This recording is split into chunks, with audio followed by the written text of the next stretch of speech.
Harold the helicopter is the island's eye in the sky. He always looks out for his engine friends in case they ever need his help.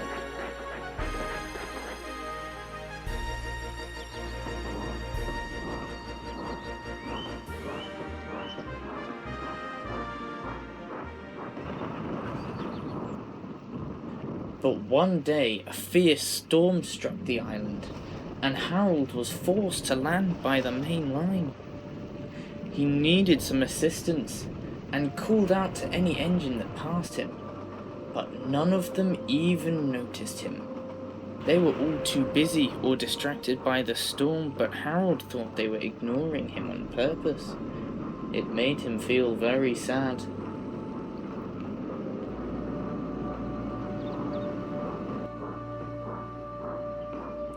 Once the storm cleared, Harold returned to Dryall. He was still extremely upset and was letting his feelings get the better of him. Thomas pulled into the platform. "Are you okay?" he asked. "I'm fed up," Harold said, "with all of you lot. I'm always looking out for you, but when I want to be looked out for, no one does. And it's always been like this, and it always will be. You treat me like rubbish." "That's not true," Thomas protested, but Harold wasn't having any of it. Every time Thomas passed the airfield, he whistled to Harold.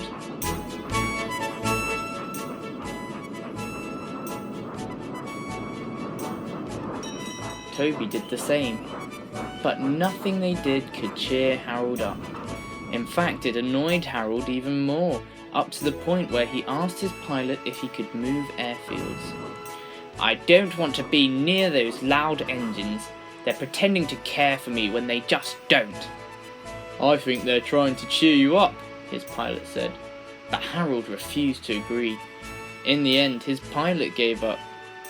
"I can take you to Ellsbridge, but I'm not happy with you flying so soon after that storm." "I'm fine," snapped Harold, and so they went to Ellsbridge Airfield. But Ellsbridge was no different. Big engines rushed over the bridge, and Percy would rattle right past.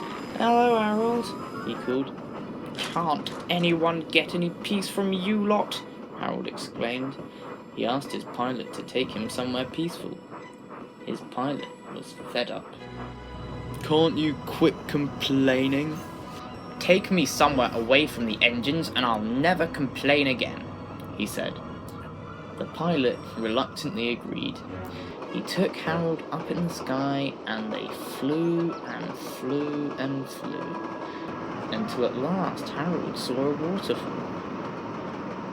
"Perfect spot," he muttered, when suddenly he began to lose height.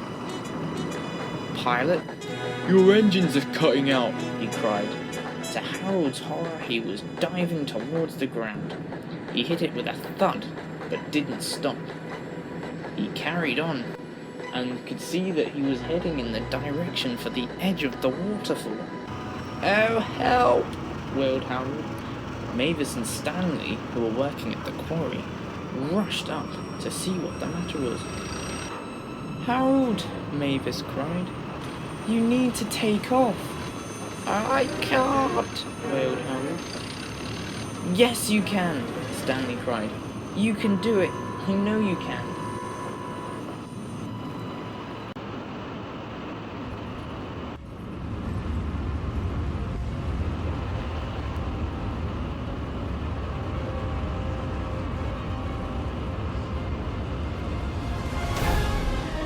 "You've done it," the two engines called. "I've done it! I've done it! Thank you, Stanley!" Harold was so surprised that it actually worked.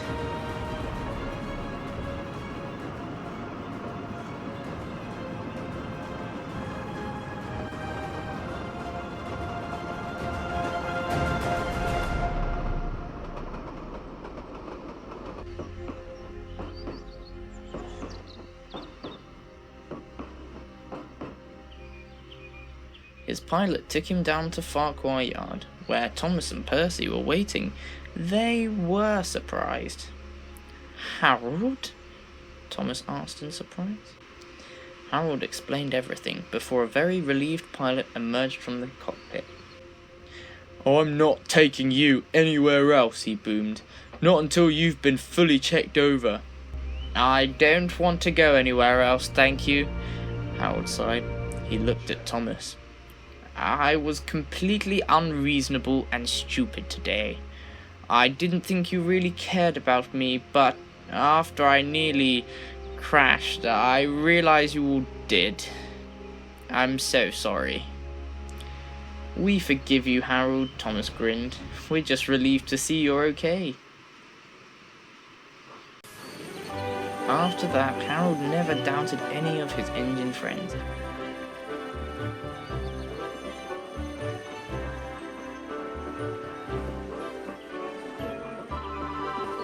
And knows that whilst he looks out for them, they are always looking out for him.